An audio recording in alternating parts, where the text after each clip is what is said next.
107.3 Radio Seconegoro FM. Sehat bersama Seconegoro. Hai, assalamualaikum warahmatullahi wabarakatuh. Selamat pagi sahabat Seconegoro, apa kabar nih?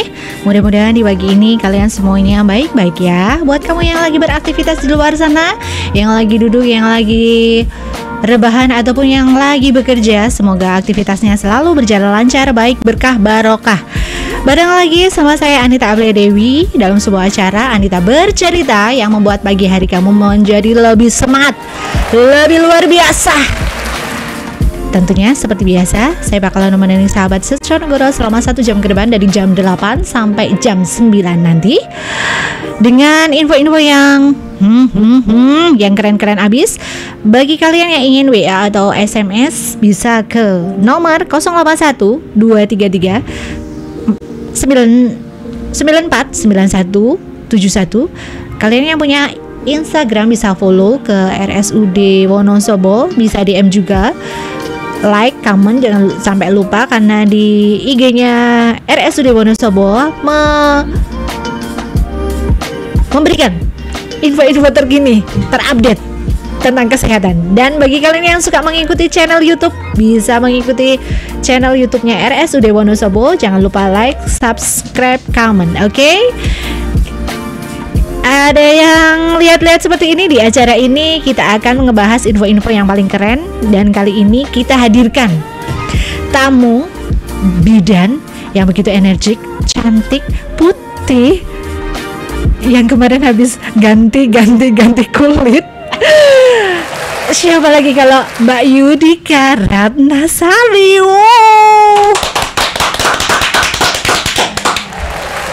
Dia adalah marga dari Ratnasari. Bisa jadi Desi Ratnasari, bisa jadi marga Ratnasari ya, tentunya ya Mbak ya. Ya maunya Mbak Ita deh. Mau sebut itu marga kek, mau sebut itu apa ya Mbak? Nama keberuntungan juga boleh. Jadi namanya udah terkenal dulu nih sebelum orangnya lahir. Oh iya, udah ada marka-markanya, ini harus terkenal gitu ya. Iya. Selamat datang Mbak Yudika. Terima kasih Mbak Ita sudah memanggil saya. Oh bukan memanggil. Kita hadirkan Mas Adit, jangan sampai lupa. Kita harus menghadirkan.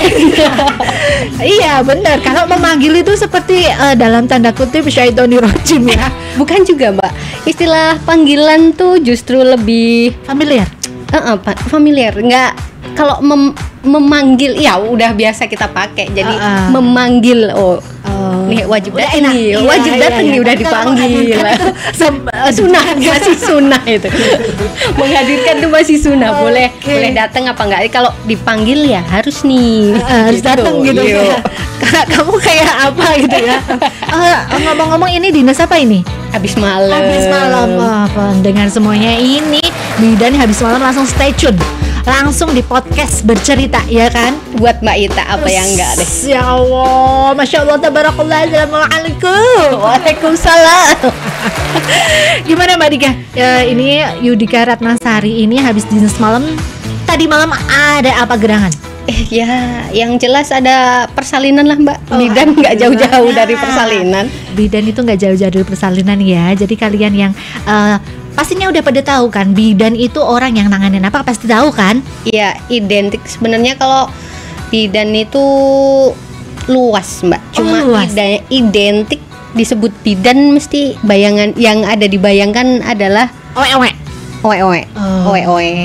Tapi nanti kita akan membahas sekitar bidan-bidan. Nanti kita akan punya pertanyaan-pertanyaan. Kamu nanya, aku jawab. Kamu suka dengan cepet itu? Suka nggak ngomong? Kamu nanya.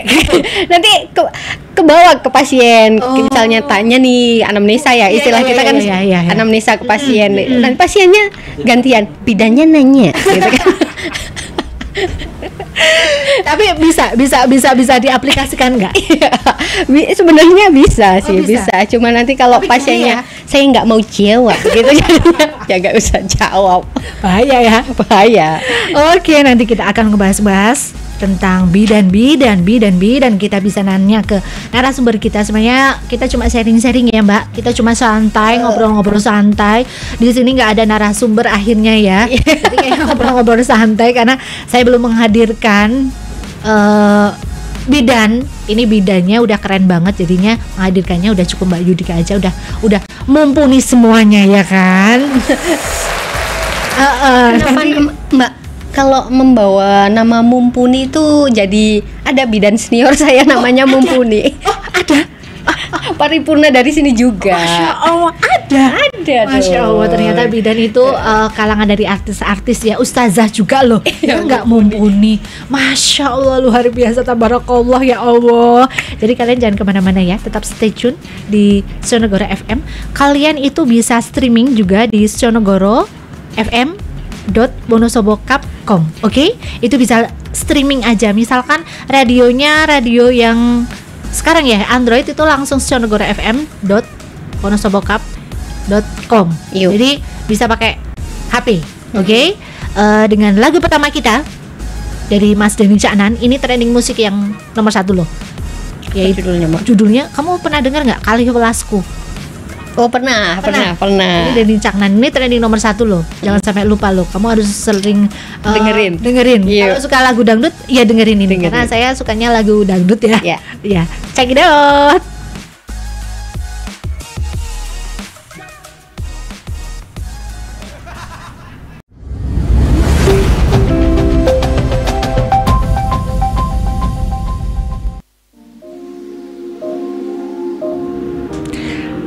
.3 Radio Sonogoro FM. Gimana Mbak Dika? Aku manggilnya Mbak Dika apa Mbak Judika ini? Mbak Jud gitu. Oh, kalau di rumah sakit lebih banyak yang memanggil lengkap dari depan. Oh, kalau Mbak Judika Ratnasari. Ya nggak usah pakai Ratnasari ya Bapak. Jadi kalau Mbak Dika gitu kan ada teman lain yang ada temannya Dika. Nanti dikiranya mbaknya transgender gitu ya. Gimana nih lagu Kalih Welas bukan Welas AC juga. Aku jadi inget itu loh, Aun itu kok bilangin aku kayak Welas AC itu dari mana loh. Aun itu loh, dengerin gak sih dia lagi? Ya Allah, aku sampai beberapa kali setelah dikira aku Welas AC, aku ngaca terus gini loh. Ya ini bener apa enggak ya kan? Mirip tapi Mbak. Masa sih mirip, dari mana sih dirimu itu ya? Nanti ngacanya lebih dalam lagi. Kalau enggak kita hadirkan Ulas Asisan gitu ya. Ya Allah. Ini itu lagunya ini sebenarnya nyindir-nyindir loh. Nyindir yang merasa tersindir. Kalau enggak tersindir kan ya enggak ya. Makanya kalau pacaran jangan lamaan, langsung bes gitu. Kata siapa? Kitanya lama, Bu. Kamu berapa tahun kamu pacarannya? Hari lah itu kan. Hitungan hari. Dilarang membahas masalah pribadi, tolong ya. Oke. Padahal di segmen ini ya, para pendengar, saya mau membahas pribadinya dia loh. Mengulik-ngulik, julid-julid sedikit nggak apa-apa kan? Ini rumahnya Mbak Dika di mana nih? Sekarang tinggal di Selomerta. Tinggal di Selomerta sama suami? Yuk. Yalah sama suami. Sama anak ya. Yo kali aja kan kayak trending sekarang loh, istrinya bekerja sendiri ya kan, suaminya bekerja sendiri, hanya sama si Bah kan ada. Ya, banyak juga. Mbak Yudika enggak ya? Enggak. Suami anak kumpul. Tapi dengar-dengar punya rumah sendiri loh sebenarnya. Ya ada sih. Ada. Gimana nih? Ini bahas properti. Bahas properti supaya kita pada tahu ternyata selain kita bisa memanfaatkan rumah candi, kita juga bisa membeli properti, ya kan? Ada di Nirwana, dekatnya Mbak Sari itu. Oh, dekatnya Mbak Sari. Mbak Sari kan pojok. Terus kamu pinggir-pinggir atau atasnya Mbak Sari? Di blok belakangnya Mbak Sari. Oh, blok belakangnya Mbak Sari. Kayaknya belakangnya Mbak Sari itu sawah deh. Itu sampingnya. Kalau sampingnya ya, belakangnya masih banyak blok-blok. Oh, masih. Oh, itu ternyata banyak rumah ya? Banyak. Masih Mbak Sari itu kan ada di blok J. Kalau nggak J, G kayaknya ya. A, I, J, K, L masih sampai M. Oh, berarti kesannya masih banyak. Oh, oke. Kita lanjut lagi ya. Kegiatan apa sih yang sering dilakukan Mbak Judika? Kegiatan konsepnya nih daily activity apa di luar daily? Di luar. Habis kerja biasanya ngapain? Kerja kalau sekarang nongkrong. Udah jarang nongkrong sekarang. Mbak Zainul duduk-duduk tetek itu sama ibu-ibu ya pasti ya. Jarang Mbak, sekarang karena rutinitas di RSU kan sampai jam sore ya. Kalau pagi aja sampai jam sore. Kadang pulang udah capek nyampe rumah ya udah main sama anak aja. Tapi masih senam terus apa lagi nge-gym masih. Wah, itu setiap hari kamu senam apa enggak? Berapa hari sekali senam olahraga gitu? Nge-gym seminggu 2 kali, senam seminggu 2 kali. Jadi yang free nggak ada kegiatan setelah pulang kerja. Kalau anak ada jam khusus yang memang wajib buat anak. Ada jam khusus guys. Everyday ada lah masnya. Berarti kamu di rumahnya mungkin ada papan jam kayak gitu ya? Ada. Jam khusus tidak anak-anak ya gitu ya. Ada. Terus nanti jam suami tidak gitu ya. Sampai langsung jalan-jalan gitu. Ya maksudnya memang ada bikin schedule randomnya gini hari ini. Ya ada. Kamu kayak artis banget loh tuh, yakin. Ya, membiasakan diri buat planning tiap menitnya. Membiasakan aja. Ini keren banget. Tapi hobi kamu memang senam. Bisa dibilang jangan hobinya tek-tek loh ya. Kalau hobi senam sih enggak. Kalau menurutku sih lebih olahraga tuh kebutuhan. Kebutuhan. Kalau nggak dibilang kebutuhan nanti nggak buat ngelakuin aja mesti malas. Pantesan kamu jalannya banter banget ya.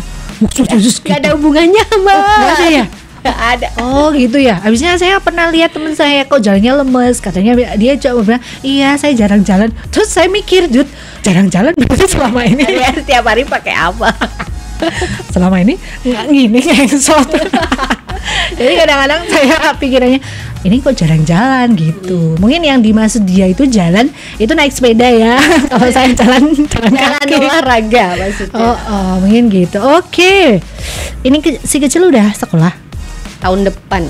Ajaran baru tahun depan. Emangnya umurnya berapa? 3 tahun. 3 tahun. Berarti 4 tahun besok ya? 3,5 dong. 3,5 ya? Ya. Kan tadi bilangnya 3 tahun. 3 tahun. Tahun depannya jadi 3,5. Emangnya sekarang saya ralat 1 tahunnya 6 bulan guys. Saya ralat. Maksudnya tahun ajaran barunya kan di tengah-tengah nih. Kan, separuhan. Ya paruhan. Emangnya anak kamu lahir Januari. Januari. Ya. Iya, itu kadang-kadang agak kesusahan Jud, karena anak saya lahir di Februari. Waktu itu kalau mau ngikut ke yang ini kemudaan.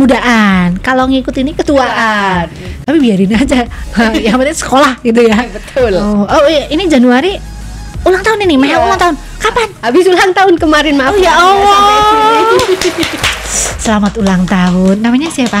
Namanya Sansa Azalia. Aduh, kenapa? Perempuan atau laki-laki? Udah dibilang nggak usah bawa. Iya, ini kan mau ngucapin selamat ulang tahun, masa nggak boleh?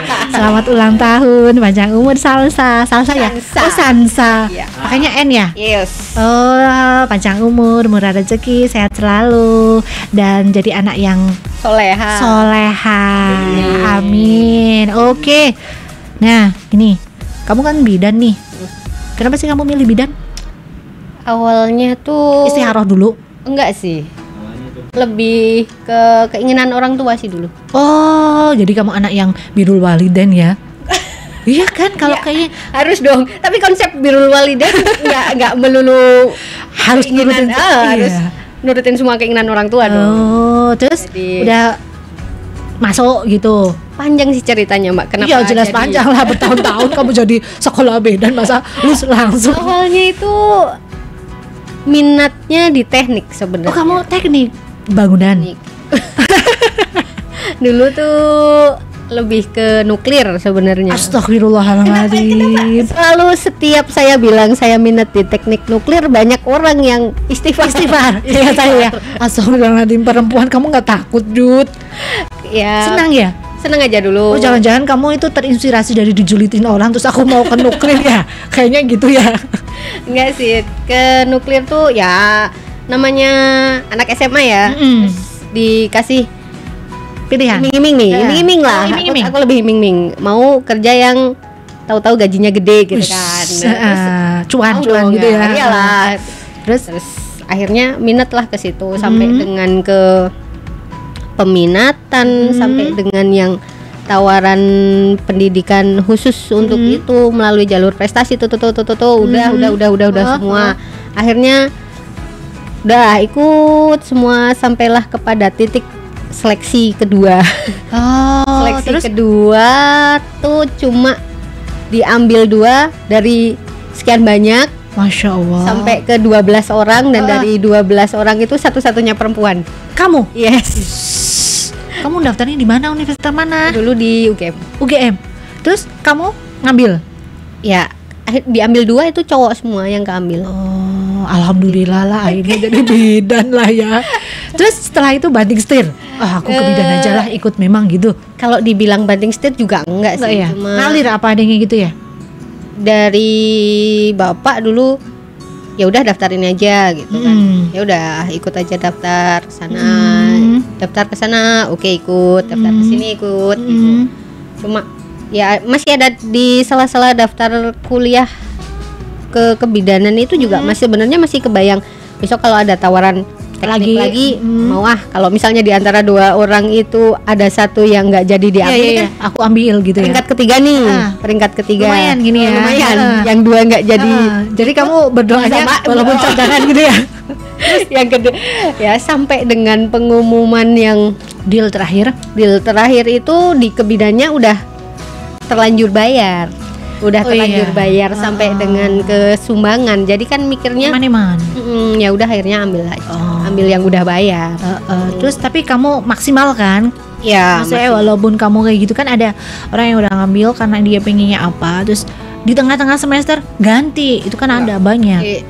Udah akhirnya memutuskan ya udah ini pilihan udah bayar udah ngeluarin cuan banyak ya udah mau nggak mau harus dong nyemplung ya sebisa mungkin nyemplungnya jangan cuma terus efek doang gitu langsung nyelam gitu lah syukur-syukur langsung menghasilkan cuan gitu ya. Oh ya Allah gitu. Nah itu ya nah ini masuk rumah sakit tahun berapa kamu? 2014. Iya. Itu berarti lulus langsung masuk ke rumah sakit? Lulus tuh 2010. Terus kan awalnya kamu langsung buka praktek ya? Enggak. D3 dulu. D3 lulus 2010. Terus sempet di Jogja dulu ikut di rumah sakit swasta di sana. Pegang klinik swastanya. Pegang guys. Memang tamu kita keren banget nggak sih? Pegang. Ya kan cuma megang pintunya ya udah pegang doang. terus pegang klinik di sana. Habis aku jadi ngebayangin pegang pintunya aja. Terus pegang klinik sampai 2000 berapa ya? 2013. Tapi kamu bidan sendiri di situ apa banyak di situ? Di situ banyak, ada dokter umum, ada bidannya, ada perawatnya, tapi bidannya cuma 1. Oh, tapi bidan memang 1 gitu ya? Bidannya cuma 1. Terus habis itu daftar sini. 2013 tuh 2013 akhir itu kan bukaan pendaftaran tuh. BLUD bidan 1 diambil 1. 1 doang yang diambil? 1 tuh 2014 itu? 2014. Wah keren banget. Terus kamu bisa menggugurkan berapa finalis itu? Kalau finalis di adminnya kayaknya banyak. Banyak ya? Banyak. Sampai tes tulisnya kayaknya juga kalau nggak 80 berapa 90 berapa. Dari 90 berapa 2014 Mbak Yudika itu tersaring jal guys. 1 tok ya? 1 tok. Oh luar biasa enggak sih? Ini bidan 1 lagi waktu di itu di nuklir. Terus waktu di mana itu nggak usah disinggung-singgung lagi nuklirnya ya. Nuklirnya udah pergi gitu ya, nggak usah disinggung-singgung ya Allah. Sebenarnya betah ya dari 2014 sampai ini meninggalkan nuklirnya ya. Harus dibetah-betahin dong. Oh iya, bersyukur ya karena walaupun tidak menghasilkan cuan yang banyak tapi mereka memberikan kita kesejahteraan ya kan. Wih, saya Residen Sonogoro kan. Nah, tanggapannya Mbak Dika nih perihal yang rumah sakit sekarang ya guys. Sekarang rumah sakit kan melakukan inovasi terbaru ya kan, dari ada eskalator, dari yang ya covernya lah keren. Gimana tanggapannya Mbak Dika sebagai bidan? Sebagai bidan bener-bener ngerasain dampaknya sebenarnya Mbak. Oh iya. Gimana nih dampaknya? Jadi yang awalnya sebelum, kalau saya nggak bilang konsep kunjungan kamar bersalin ya Mbak, tapi lebih ke menilai pendapat mereka setelah bersalin. Kan kadang mereka sempat ngobrol gitu, testimoni gitu ya kan. Sekarang bangunannya kayak gini ya Mbak gitu. Terus sistem gitu. Kontrol pos mondok di sini pasca mondok itu juga lebih gampang, nggak kayak dulu ngantri lama ribet gitu ya. Sekarang lebih gampang. Dari segi bangunan, kalau dulu kan ya maaf ya bahasanya, dulu kan ada bahasa kotor, kumuh gitu kan. Meskipun sudah dibersihkan. Tapi kan kalau sekarang dari yang bangunan rawat jalannya aja kan udah dari jauh udah kelihatan bersih, ginjlong bahasanya ya, glowing. Karena rumah sakit tetap pakai skincare kan ya. Jadi putih ini juga diputih kan. Nggak cuma muka aja yang dikemas. Aku jadi ketawa deh. Jadi waktu kemarin itu iya. Tapi sekarang udah glowing loh Mbak Dika loh. Ya udah harus dong. Oh ya Allah, aku jadi gimana itu ya. Oh tadi pagi pengen pakai minyak, lentek-lentekan kayak glowing gitu ya. Tapi karena kulit aku belum mengelupas ya, dan aku juga jarang mengelupas ya. Jadi kemarin treatmentnya saya sudah dikasih tahu. Nanti kita segmen selanjutnya, part yang selanjutnya, oke? Nanti kita akan membahas lagi sama Mbak Yudika. Kita lanjut dengan lagu Klebus. Dengar nggak? Bisa dong, bisa. Masya Allah, Mbak Dika itu langsung tahu Klebus. Check it out.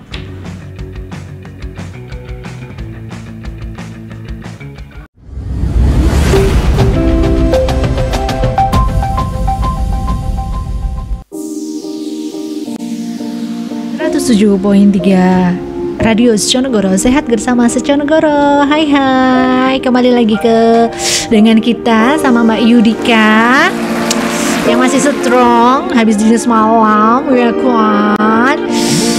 Ini profesi bidan ya. Kita bahas mulik-kulik lagi. Ini ada beberapa pertanyaan yang nanti akan dijawab sama Mbak Yudika. Yang pertama adalah, menurut Mbak Yudika profesi bidan itu apa sih? Ini jawabnya menurutnya versinya Mbak Yudika. Apa ya Mbak? Kalau dibilang profesi yang dekat dengan wanita, kehidupan wanita, saya bilang kehidupan wanita. Jadi profesi bidan tuh satu, tenaga profesional. Saya bilang tenaga profesional. Yes. Karena yang bekerja sebagai mitra perempuan. Mitra ya Mbak, saya bilang mitra perempuan. Kan kalau di bidan itu kan ada yang istilah kapan kita harus memberikan dukungan secara psikologi. Kapan kita harus, di setiap tahapan kehidupan itu ada nih secara teori di ilmu saya. Ada memberikan dukungan pada dukungannya lebih banyak, dukungan emosional. Jadi setiap tahap kehidupan wanita tuh kita punya peran di situ. Tapi itu kalau secara orang kan taunya gini, kalau bidan itu ya yang nanganin kesehatan ibu, anak, ya kan. Terus ya pokoknya kalau orang ditanya ya itu Bu Bidan, apalagi kalau di desa, Bu Bidan itu kan keren banget lah. Ibaratnya mereka kan kalau di desa kan maaf ya kan jarang ada dokter ya praktek. Kalau di desa itu kan ngapa-ngapain ya sama Bu Bidan, apa sama Bidan. Mbak Dika juga sama ini. Kalau konsep saya tuh kenapa orang yang di desa itu lebih dekat ke Bu Bidan ya, karena satu mereka istilah tadi mitra, betul. Terus mereka nyaman rasanya ya. Jadi memang di ilmu kita pun ada nih ilmu bagaimana kita memberikan konseling. Jadi kita diajarin teknik komunikasi yang enak, yang bisa diterima untuk kalangan ini, kalangan ini tuh juga ada, dan itu ada ujiannya juga, Bu. Oh, jadi bahasanya itu kalau kamu bisa ini, kamu harus ujian dulu, gitu ya. Seperti sama lah ya, kayak matematika atau apa. Cuma konsepnya di tempatnya bidan ya ada kewenangan-kewenangan tertentu ada yang harus dijalani ya. Oh, terus berarti ini tugas sama perannya bidan apa aja contohnya, Mbak? Kalau ini saya bahasnya juga masih sesuai undang-undang ya, Mbak. Kan kalau nggak sesuai undang-undang nih, undang-undang nomor berapa, Mbak? Aku kok jadi takut, Mbak, kalau bahas undang-undang. Gimana ini, Mbak? Peran bidan itu ada 4, Mbak. Nggak usah banyak-banyak. 4 aja tuh udah menurut saya sebenarnya jika melaksanakan dengan betul-betul itu juga berat. Oh gitu. Jadi setiap peran itu juga punya poin-poinnya sendiri. Peran utamanya ada salah 4 nih ya. Salah satu sebagai pelaksana. Maksudnya di sini ya melaksanakan tugas bidan yang memang sebagai tugasnya. Misalnya melakukan pertolongan persalinan, melakukan imunisasi kepada anak, itu peran bidan sebagai pelaksana. Oh, jadi memang mengimunisasikan anak itu bidan ya? Wah, luar biasa. Terus apa lagi nih, Mbak? Sebagai pengelola. Jadi mungkin Mbak Ita pernah dengar kayak di puskesmas itu misalnya ada program posyandu. Iya benar. Bekerja sama dengan kader. Betul. Nah, itu peran bidan bukan sebagai pelaksana, tapi itu pengelola. Sebagai pengelola. Oh iya, memang kalau di posyandu itu selalu nunggu skedulnya dari Bu Bidan. Memang besok ini ada kabar, besok mau posyandu, dan itu pasti Bu Bidannya datang loh. Keren banget kan? Dari maksudnya satu desa itu kan otomatisnya dengan banyak sekali bayi balita, belum lagi nanti lagi ibu hamil juga masih harus masuk ya. Terus ibu menyusui juga. Ibu menyusui, masih ada tambahan lagi lansia. Oh, lansia juga ya. Oh iya, kalau yang sekarang juga ada yang posyandu remaja.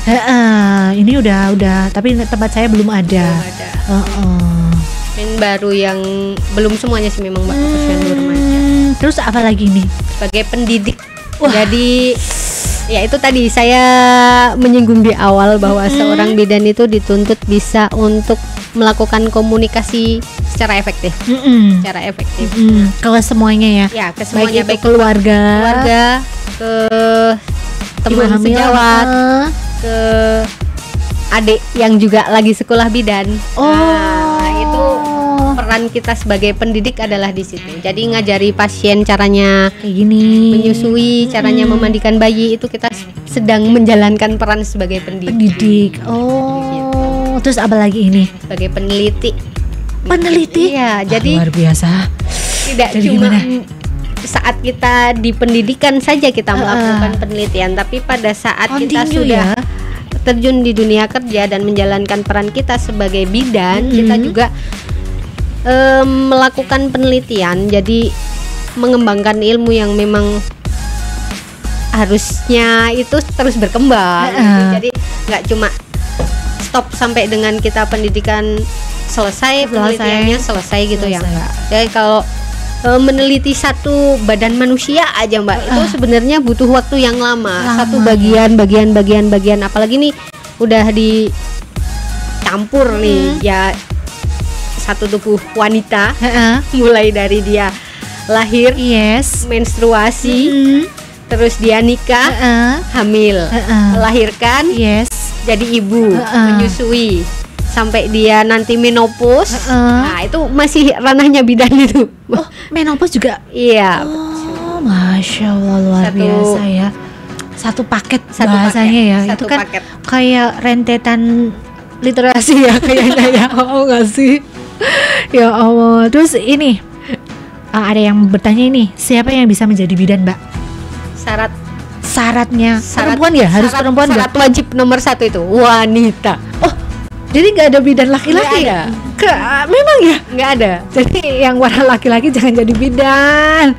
Ini karena ini paten gitu ya? Paten. Oh, wajib. Dan belum ada ya? Laki-laki. Belum ada ya? Nggak ada. Syarat utama itu perempuan. Syarat utama adalah perempuan. Oh, Terus apa lagi? Apa tinggi badan atau apa? Ada tinggi badan ada. Harus ada. Sampai saat ini pun saya belum menemukan kenapa masuk institusi pendidikan penyelenggara untuk pendidikan bidan itu selalu mensyaratkan tinggi badan minimal adalah 150 cm. Saya nggak tahu kenapa mensyaratkan, apa hanya untuk estetiknya aja atau untuk memberikan contoh ke pasien. Jadi ada istilah di kebidanan itu adalah wanita yang beresiko tinggi untuk hamil adalah salah satunya tinggi badan ibu kurang dari 150 cm. Oh, itu tetap ada pengaruhnya ya. Itu ada satu sumber yang bilang 150 cm. Ada juga satu sumber yang 145 cm. Apa maksudnya memberikan contoh nih, misalnya nggak punya alat pengukur tinggi badan, paling nggak segini loh, setinggi saya gitu. Oh, jadi itu memang ada ya. Selain itu, apakah kadang gini Mbak? Kalau SMA yang jurusannya IPA itu bisa masuk tenaga kesehatan, itu masih ada nggak? Kalau sekarang sih bisa masuk semuanya ya? Bisa masuk semuanya, tergantung sama tes masuknya aja. Nggak harus. Ya memang sih kalau basicnya udah dari yang sama-sama sains gitu kan lebih enak daripada yang misalnya basicnya dari bahasa gitu aja kan. Mulai lagi dari awal kayaknya. Iya, menyesuaikannya juga ya. Kalau misalkan ini buat adik-adik yang mungkin masih SMA mungkin ya, terus kan kadang-kadang mereka tak inspirasi. Kayak anak saya, kalau melihat saya setiap hari sampai dengan sekarang dia selalu bilang, aku pengen kayak jadi ibu, aku pengen jadi kayak ibu kayak gitu. Tapi saya nggak gimana, terserah karena memang mereka ya pilihan. Ada nggak kriteria, misalkan aku mau jadi bidan, ada trik-triknya tersendiri nggak bagi Mbak Yudika itu? Trik jadi bidan itu yang sebenarnya satu minat Mbak. Minat, karena di pendidikan kesehatan itu kan sistemnya paket. Paket. Sampai sekarang setahu saya yang untuk pendidikan diploma 3-nya baik di keperawatan atau kebidanan itu kan sistemnya paket. Paket. Jadi wajib selesai selama 6 semester. Jadi misalnya kok dia udah di tengah-tengah nih, di tengah-tengah misalnya semester 3 aja dia nggak minat atau bahkan nilainya, kalau di kampus saya dulu kan ada sistem kayak peringatan gitu ya kali ya. Peringatan. Jadi kalau misalnya dari awal nggak minat, yang penting nggak usah. Jadi kunci utamanya adalah minat ya. Nanti kan kalau minat, seneng, terus pasti mereka akan berjuang ya kan. Nah ini keren banget kan, harus kayak gitu, harus punya semangat. Aku pengen jadi bidan, terus dinikmati ya. Iya, harus jadi bidan nih Mbak. Soalnya tuh di pendidikan, apalagi di kampus saya, maaf ya, bukannya membanding-bandingkan dengan kampus yang lain. Di kampus saya kan wajib asrama, jadi nggak hanya secara skill kebidanannya aja yang kita ditempa, tapi juga dari segi attitude. Dari segi attitude. Jadi kalau misalnya gimana kita attitude ke kakak tingkat dulu, kita menyebutnya kakak tingkat itu harus gitu seperti apa, kehidupan asrama yang senioritas dan junioritasnya masih kental. Salah. Gak hanya di dunia militer, tapi di dunia gitu. Asrama kebidanan saya pun masih tetap ada seniority gitu ya. Betul. Jadi kita harus ngantri, bener-bener ngantri, mandi ngantri, makan ngantri, nyuci piring ngantri, semua ada kayak gitu. Sampai dengan diajari teknik ngepel kayak apa. Teknik ngepel aja, Pak. Sekarang pintar banget ngepel dong. Harus teknik ngepel. Itu ada. Jadi Masya Allah. Teknik nata linen. Linen. Nata linen, atau kita kan ada juga diajari tuh masang spray pasien. Nah, itu juga kamu juga mau ngasih ya, diperlakukan untuk kasur kita, kasur yang kita tempati. Jadi ada jam-jam khusus itu Bu, asrama keliling ngecek kasur kita. Padahal itu banyak ya? Ya banyak dong. Wah, hampir 800 orang. Masih. Terus ibu asramanya berapa? Bu asramanya dulu 1, 2, 3, 4. Ada 4. Ada 4 rajin setiap lantai gitu ya, ada ya? Bukan setiap lantai, tapi tersenter kalau ibu asrama. Cuma yang jadwal ngecek nggak ada jadwal sih Mbak, tahu-tahu ngecek gitu aja. Jadi warning kita tuh tiap hari jalan tuh. Tidot gitu ya. Oh, jadi pantesan. ya salah satunya nyambung tuh, ada catatan di rumah tuh schedule jam segini sampai segini gitu tuh. Macam memang teraplikasi habitnya dari asrama, habit dari terus asrama. menikah ke bawah. Nah, termasuknya ini bidan disiplin loh. Ya enggak, maksudnya gini, kan ada orang yang penting ya udah jadi bidang, ya udah pulang udah gitu. Tapi ternyata Mbak Yudika ini kenapa kita hadirkan ya kan, kita bisa mengambil sisi positifnya. Harus jadi jadi memang semua harus tertata ya, termasuk teknik ngepel. Saya juga sekarang belum, jadi besok bisa ini dari Mbak Dika sama Mas Dika partneran tutorial ngepel biar bersih. Set. Nanti tak carikan endorse-nya ya. Betul. boleh. Oke, pertanyaan selanjutnya nih. Nah, ini berkaitan dengan di luar ini ya, pasti kalau bidan pasti kan berkaitan sama ibu hamil dan sebagainya. Nah, ini banyak beberapa teman-teman saya sering dicurhati, Mbak, iki temenan aku hamil apa enggak? Nah, bisa enggak terdeteksi enggak itu, Mbak? Jadi saya awali dengan apa ya? Kalau seseorang pengen tahu dia hamil apa enggak, nah iya, yang kita tanyakan pertama adalah udah berhubungan seksual belum? Oh, nggak mungkin kan udah berhubungan belum berhubungan seksual tapi merasa hamil juga. Oh, nggak mungkin kan? ada. Oh, ada istilah seperti itu. Ada. Oke, terus gimana ini? Jadi kalau di ilmu ya, secara ilmu itu kan ada istilah tanda tidak pasti hamil, atau mungkin ada tanda mungkin hamil dan tanda pasti hamil. Oh gitu. Nah, sekarang apa dulu yang dijelasin dulu? Kalau tanda tidak pasti, yang biasanya orang awam gitu, aku nggak men nih, aku hamil gitu. Itu istilahnya. Itu sering. Istilahnya. Aku telat nih. Berapa hari nih gitu. Di kita adalah aminor. Tidak menstruasi. Tidak menstruasi. Iya, terus? Tapi bukan semua nggak menstru, tiba-tiba nggak mens atau telat itu bisa jadi tanda hamil. Tuh, makanya disebut tanda tidak pasti. Oh, terus pagi kan sering muntah-muntah. Nah, nggak semua orang muntah-muntah di pagi hari itu mesti hamil. Kan banyak tuh orang yang Dika juga muap tiap hari muntah-muntah ya, Dik. Kalau yang punya kebiasaan sikat gigi terlalu pagi muntah kan, jadi jangan menganggap muntah-muntah selalu dihubungkan dengan hamil. Nggak semuanya ya, karena aduh aku udah telat pagi-pagi aku muntah-muntah lagi gitu kan. Terus apa lagi nih? Terus sering pipis. Nah, sering pipis. Emangnya orang hamil sering pipis gitu? Awal hamil, jadi kan ada istilahnya 3 bulan pertama, 3 bulan kedua, 3 bulan ketiga. Oh iya. Jadi di 3 bulan pertama itu kenapa ibu hamil, awal kehamilan ya, awal kehamilan sering pipis ya, karena memang lagi mulai membesar nih. Oh begitu. Mulai membesar rahimnya, jadi menekan kantong pipisnya. Jadi nggak yang awalnya mungkin bisa isi 500 cc karena tekan rahimnya kan, jadi nggak bisa tuh 500 begitu. cc. Makanya harus dikeluarkan sering-sering. Oh, itu salah satu. Terus apa lagi nih, Mbak? Terus ada yang tadi tak sebutannya, Mbak, merasakan gerakan janin. Kan ada orang yang memang kadang ya, orang yang pingin banget hamil, jadi ngerasa kayak ada gerakan di perutnya gitu kan. Padahal cacing gitu ya. Terus itu juga jangan hanya karena merasakan gerakan, merasa karena subjektif orang itu yang bilang saya merasa ada gerakan gitu, jangan langsung wah hamil aku gitu kayaknya.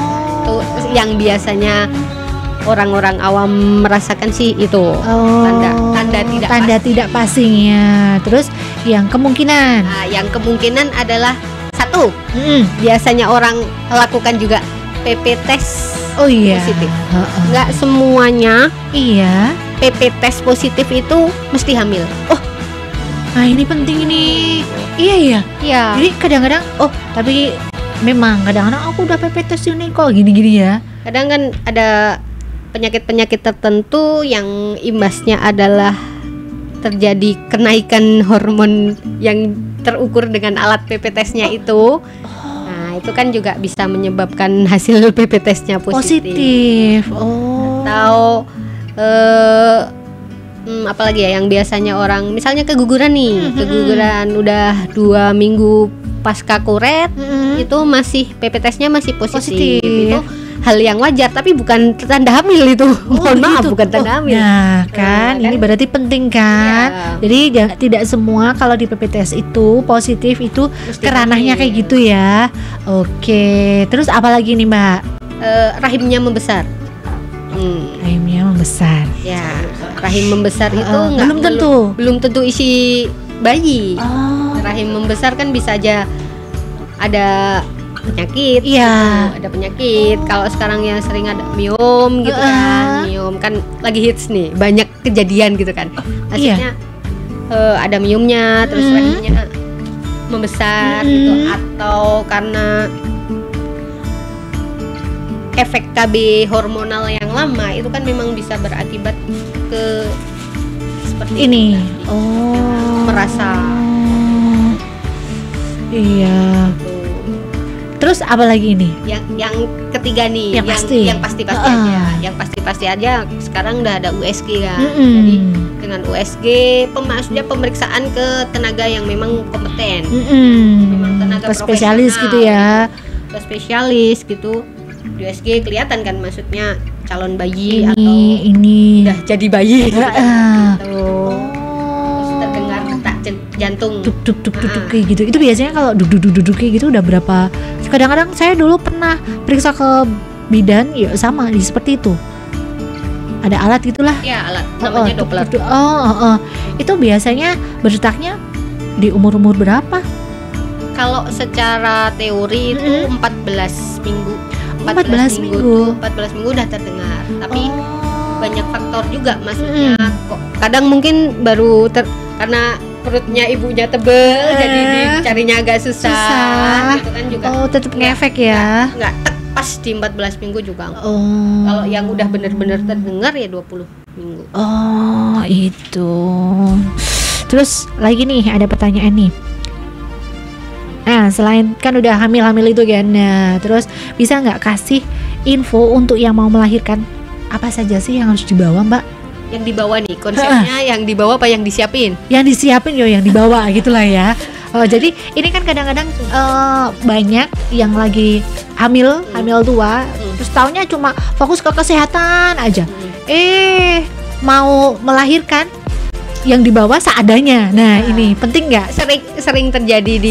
Iya, di pasiennya sini pun juga kadang bawa barangnya ala kadarnya. Iya, gitu. Yang dia mindsetnya cuma yang dibutuhkan gitu kan. Harusnya yang dibutuhkan malah nggak dibawa, tapi yang nggak ya maksudnya yang nggak dibutuhkan dibawa.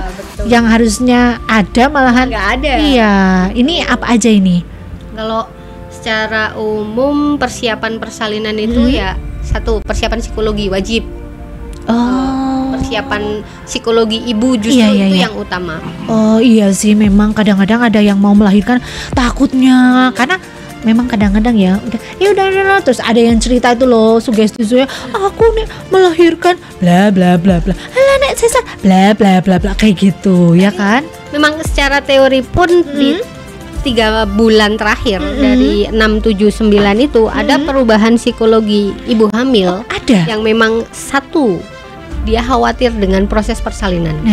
Udah hal yang fisiologis, hal yang normal. Ini untuk ibu-ibu sama bapak-bapak yang lagi mendengar ini penting ya. Iya. Terus itu normal ya. Ada khawatir nanti proses persalinannya bakalan seperti apa. Iya. Atau nantinya anakku gimana? Memang ada dalam tanda kutip ya. Ada di 3 bulan pertama, kedua dan ketiga itu perubahan psikologinya juga beda-beda. Beda-beda. Jadi kalau di ibu hamil tuh kita main psikologi. Persiapkan psikologinya. Peran Bu Bidan ini memberikan dukungan emosional. Keren banget. Jadi memang mainnya psikologi. Terus apa lagi nih selain psikologi nih? Psikologi itu berkaitan dengan kesiapan mental ibu. Dia nantinya bakalan siap dengan proses persalinan yang dengan nyering tidak ada bandingannya. Yes. Nah, kan semakin kesini semakin banyak permintaan tidak bersalin secara normal gitu kan. Jadinya tuh justru yang kita tata peran kita sebagai bidan adalah meyakinkan ibu kalau semua ibu itu dengan keadaan dan hasil pemeriksaan fisik normal harus meyakinkan Anda mampu untuk lahir normal. Ada bisa gitu ya? Iya, harus bisa. Jangan sesekali kalau memang dari hasil pemeriksaannya misalnya dari panggulnya memang sempit, itu kan jadi kita tidak bisa Anda bisa dorong, nggak mungkin. Salah. Iya, jadi, salah. Misalnya dari hasil pemeriksaan bidan, pemeriksaan dokter, USG-nya bagus, taksiran berat badannya bagus. Jadi harus kita dorong ibu itu. Anda harus yakin Anda mampu lahiran normal gitu.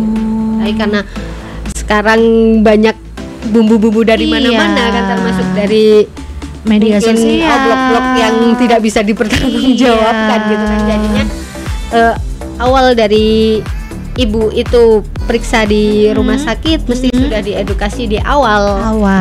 Jika memang memenuhi syarat untuk normal, dari dokter, dari bidan, dari tenaga yang maksudnya ditanya pun juga Anda yakin harus yakin Anda bisa normal. Gitu ya. Terus selain itu apalagi ini? Persiapannya baju-baju anak-anak itu. Jadi bisa menyiapkan berapa tas ya? Kalau tipsnya sih cukup 2 tas sebenarnya. 2 tas. 2 tas. Anak sama ibu. Bayi sama ibu. Bayi sama ibu. Kalau yang punya bayi tuh yang wajib yang kalau sekarang kan dari dokter anak sudah tidak merekomendasikan untuk pakai gurita lagi ya. Oh gitu. Tidak merekomendasikan ya, nggak pakai gurita ya. Nah, itu karena ada maksudnya nggak ada. Kalau dulu kan gurita mesti kenceng gitu kan di perut, jadi itu tidak direkomendasikan lagi. Jadi khusus baju bayi 1 tas, khusus ibunya 1 tas. Bapaknya jangan lupa juga bawa, jangan sampai bapaknya ganti daster karena nggak ada kan, rumahnya jauh. Aduh, daripada beli daster langsung dipakai, jangan ya. Yang sering terlupakan itu adalah alat mandi buat ibu. Nah, alat mandi. Alat mandi buat ibu tuh sering sekali dilupakan, padahal itu hal yang penting. Jadi proses persalinan kalau di rumah sakit kan nggak yang maksudnya datang langsung lahir gitu kan, nggak ada yang sampai 2 hari 3 hari. Iya, maksudnya menunggu ya. Jadi mesti ya tetaplah kita higienis dijaga ya. Jadi jangan lupa ya, alat mandi minimal itu sabun sama sikat odol gitulah ya. Kalau misalkan ya, kalau trik aku sih pernah nginep lupa bawa anduk, ya udah pakai baju yang kemarin itu kusuk-kusuk gitu kan. Kalau lupa, kalau enggak ya, kalau misal aduh banyak banget ya pakai waslap lah yang kira-kira segini, yang kira-kiranya bisa. Iya. Itu karena memang kalau enggak mandi kan risik juga ya. Iyalah. Terus ini lagi nih, nah tadi kan ini udah yang harus disiapkan udah. Apa ada lagi? KIA mungkin? Iya, buku KIA wajib. Kalau maksudnya buku KIA itu harus dibawa. Administrasi gitu ya. Kayak biasa lah ya. Kalau yang punya BPJS ya BPJS dibawa gitu kan. Hasil pemeriksaan. Hasil pemeriksaan sebelumnya. Buku KIA. hasil foto. Nanti kan bawa. Mana hasil foto USG-nya? Fotonya kayak gini dibawa. Kan nggak enak kan ya. Oke, itu kalau di rumah sakit ini ya, rumah sakit Sujonegoro. Jadi tetap harus bawa gitu. Ada nggak trik-trik tertentu biar supaya ibu-ibu itu kalau mau melahirkan nggak deg-degan? Saya dulu juga, saya nggak tahu kalau pengalamannya Mbak Yudika ya, tapi dulu awal pertama saya mau melahirkan itu karena saya itu terembes-embes sama terbisik-bisik sama tetangga-tetangga. Terus ini kan kadang-kadang ada yang kalau udah nikah nggak boleh gini-gini, terus kalau udah lagi hamil nggak boleh gini-gini. Masih mitos-mitos gitu. Mau melahirkan sama, kalau mau melahirkan itu rasanya lagi kayak gitu, pokoknya harus kayak gini. Itu kan bikin deg-degan, malahan nggak memberikan motivasi, tapi malahan mau itu, dan itu normal dialami beberapa. Ini ada tipsnya enggak? Tipsnya satu, cari tahu dari sumber yang terpercaya. Terpercaya ya kan. Jangan percaya Sama dengan omongan yang tek-tek di tetangga-tetangga kamu itu. Terus jadi, lagi in jangan percaya sama lato-lato ya kan. Terus apa lagi nih? Jadi banyak-banyak baca, banyak-banyak nontonnya di video YouTube kan juga ada, maksudnya teknik pernafasan seperti apa. Jadi tapi tetap kembali lagi ke sumber yang terpercaya. Jangan cuma blog-blog yang asal liwat. Terus YouTube ya, misalnya teknik pernafasan yang bagus. Kan maksudnya memang secara cetakannya aja nih udah di 3 bulan terakhir ini kan perut udah gede, buat latihan pernafasan aja udah memang susah, itu kan, apalagi kalau udah di proses persalinan, udah ditambah lagi dengan nyeri persalinannya, itu kan otomatis untuk kita ngatur nafas meskipun udah dibimbing pun kadang blank. Kok nggak bisa nih mas? Nggak usah jauh-jauh pasien, kita yang bubidan aja kadang-kadang seperti itu. Pengen nerapin di teori itu kayak apa? Udah kayaknya lupa semua tuh teorinya. Gitu. Ya Allah, ternyata ya. Yang jelas banyak belajar.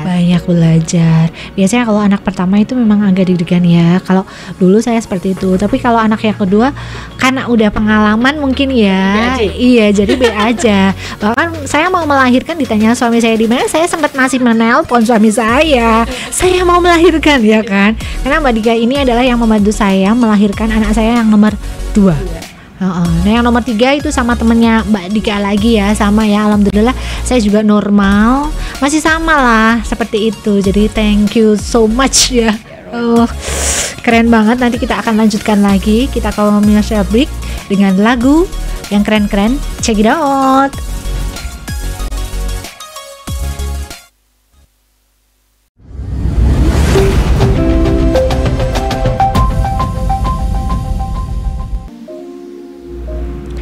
Balik lagi di 107.3 Radio Setionegoro FM. Sehat bersama Setionegoro. Hai.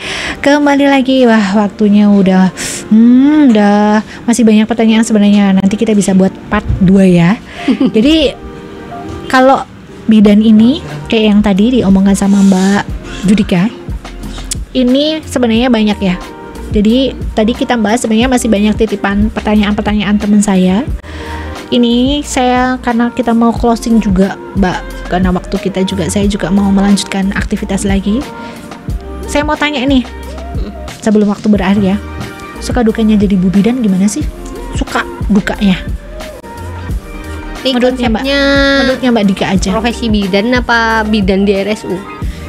Terserah Mbak Judika. Tak tegasin di bidan di RSU aja ya. Yang sudah biasa lah. Yang udah biasa. Sukanya gimana nih? Sukanya dulu lah. Sukanya tuh pengalamannya banyak Mbak. Jadi ketemu pasien dengan proses persalinan yang nggak mulus-mulus, yang mau sih kayak jalan tol ya, kayak jalan tol datang langsung kan gitu ya. Namanya RSU, fasilitas kesehatan rujukan, otomatis kan yang sudah tidak lagi ditangani di puskesmas atau di vaskes yang lain gitu, kesini ya mau nggak mau kita harus mampu. Iya. Karena di sini juga ada dokter spesialis objinnya, jadi mau nggak mau ya kita berkolaborasi dengan beliau-beliau biar lahir nih. Iya. Jadi nggak melulu jangan sampai sudah sampai sini kok malah dirujuk lagi. Iya. Kecuali kalau memang ada komplikasi ya. Yes. Jadi banyak pengalaman. Banyak pengalaman ya, dan banyak saudara juga tentunya ya. Kerja tim. Terus terkenal juga ya. Ini Mbak Dika termasuk, Mbak Yudika itu termasuk orang yang terkenal. Terkenal apanya dulu nih? Iya, semuanya ya. Famous banget pokoknya. Terus favorite nggak? Favorite dong. Karena apa? Ini pengalaman saya sendiri ya. Pengalaman saya dulu dibantu sama Mbak Dika, sama teman-temannya, sama Mbak Yudika sama teman-temannya, itu cepat banget.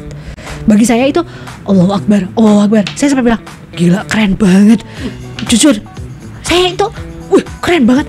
Wis Mbak, kayak gini kan langsung wis kayak gitu. Jadi waktu itu saya mungkin karena saya orangnya tidak Maksudnya nyeri saya biasa, standar gitulah ya. Kan ada orang yang nyeri sedikit gitu. Yo. Alhamdulillah. Tapi Mbak Dika dan teman-temannya keren banget. Set kayak gitu. Kalau di kita tuh standar kebiasaan kita ya, Mbak. Nggak bilang standar secara teori ya, standar kebiasaan kita. Bayi lahir lebih dari 10 menit aja udah lama. Ya. Pantesan. Jadi itu 5 menit tuh harus udah keluar bayinya. Oh, pantesan. Jadi ini pengalaman juga ya. Waktu anak saya nomor 2 lahir, bener yang diomongin Mbak Yurika. Waktu itu saya bilang, Dek, cut, ini kayak wis penuh orang Mbak. Ya, Mbak Dika datang, udah penuh, langsung siapin, itu banter banget loh, khusus kayak gitu. Terus ya ibu saya kan malam pergi karena takut ya mungkin ya. Terus Mbak Judika itu tanya, loh bojone di Mbak, bentar, tak telepon. Itu saya sambil ngeden, pas saya mau lahiran, saya lahir, maksudnya anak saya lahir kok saya kan cepet banget. Kita telepon, terus suami saya datang udah ya waktu itu ya. Terus masya Allah. Dan yang anak nomor 3 sama, cepet banget. Sampai maaf ya, bule saya itu ngelihat profesionalnya mereka banter banget. Jadi saya sendiri kayak gini, saya kebetulan punya adalah riwayat kesehatan saya. Waktu itu suruh apa itu Mbak? Ella. Apa itu yang vakum ya? Vakumnya udah disiapin. Saya tuh orangnya nekat. Udah ini kok lama banget, masih sakit banget, saya nekat pokoknya kayak gitulah saya lakukan kayak gitu. Terus lahiran, saya baru setengah ngeden itu sama Mbak Dewi Maya tuh di stop. Habis itu set, gitu. Aku sampai masya Allah cepet banget. Saya sendiri tuh amazing banget, masya Allah, alhamdulillah ya dengan kayak gitu.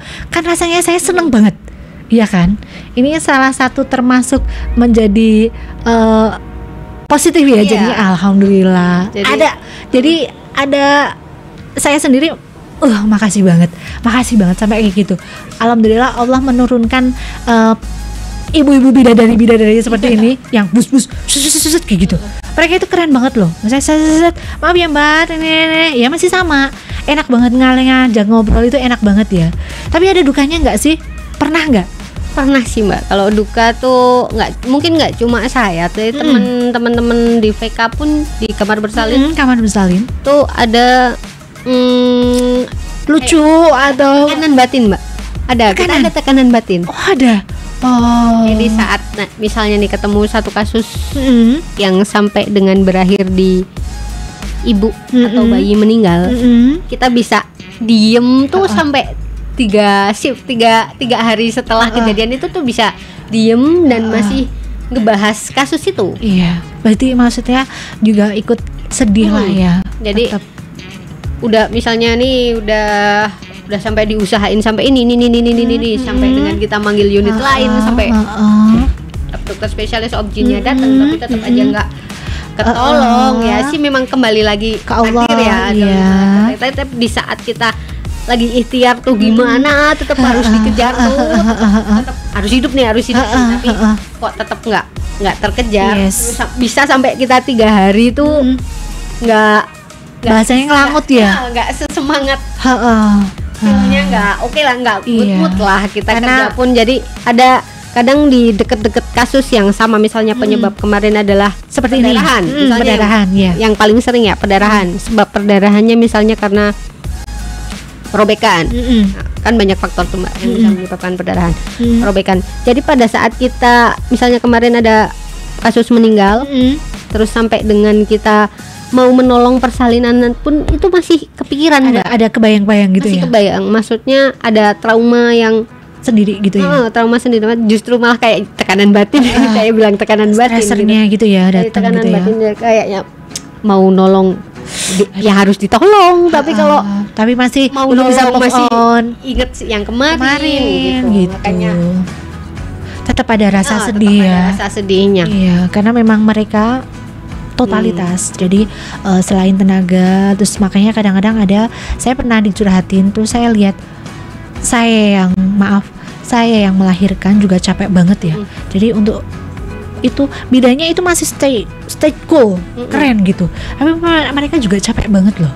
Karena apa? Mereka membantu kita terus mereka juga mengedukasi kita dan mendoakan kita. Dia mereka itu kayak naruh hati, naruh pikiran, naruh tenaga semuanya ya. Terus ibaratnya kasarannya ya, maaf.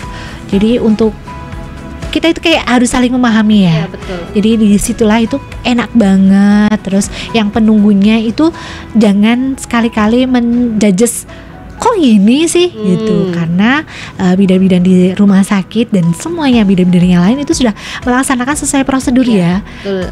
Jadi mereka bener totalitas keren. Kalau saya selalu ambil positifnya, alhamdulillah ini adalah bidadari yang dikasih sama Allah, perantara lah ya untuk menolong kita dan bayi kita ya kan. Kalau vibesnya udah kayak gitu, kita sebagai pasien dan Mbak Dika sebagai nakesnya atau di lini-lini mana itu udah keren, udah seneng gitu.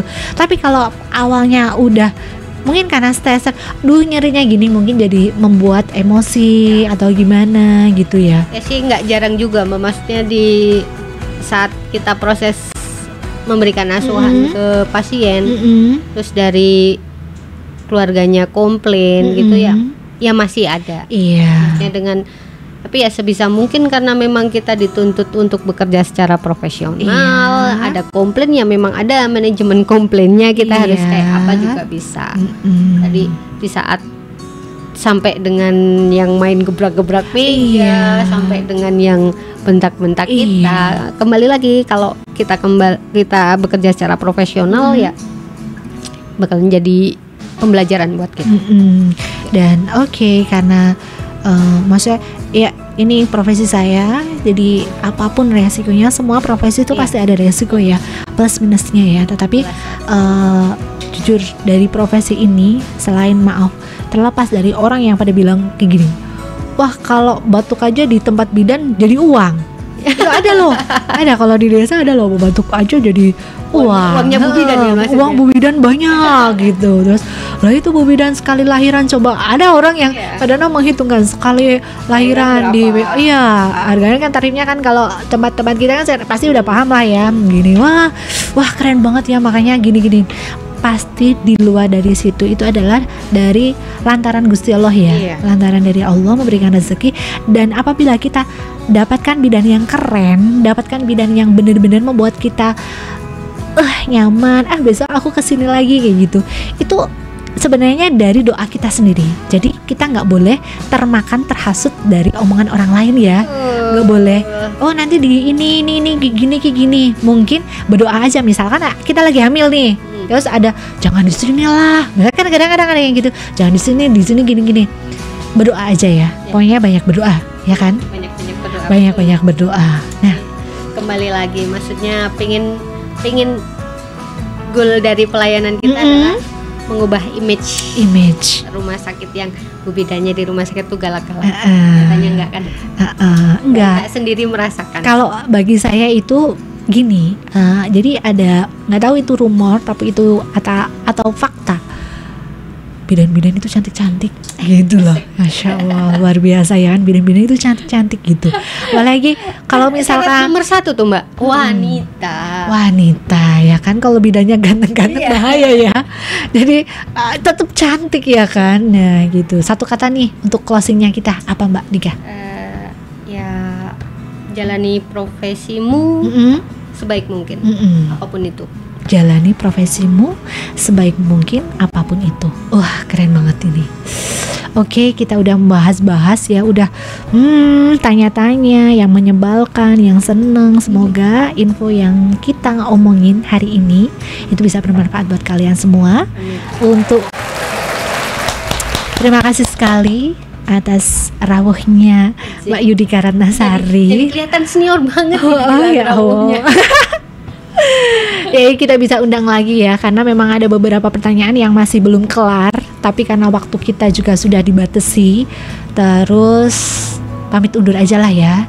Saya Anita dan Mbak Yudika Ratnasari, mohon maaf apabila dalam kita menyampaikan informasi apabila kurang tepat atau kurang pas di hati panjenengan semua, kita minta maaf. Kurang lebihnya terima kasih atas partisipasi tontonannya. Jangan lupa ya like, subscribe, comment di YouTube-nya. Nanti kita akan launching YouTube-nya ya, dengan Bu Bidan cantik ini yang strong. Jangan kemana-mana, sampai jumpa di episode selanjutnya di hari Kamis. Salam bahagia, salam sehat semuanya. Assalamualaikum warahmatullahi wabarakatuh.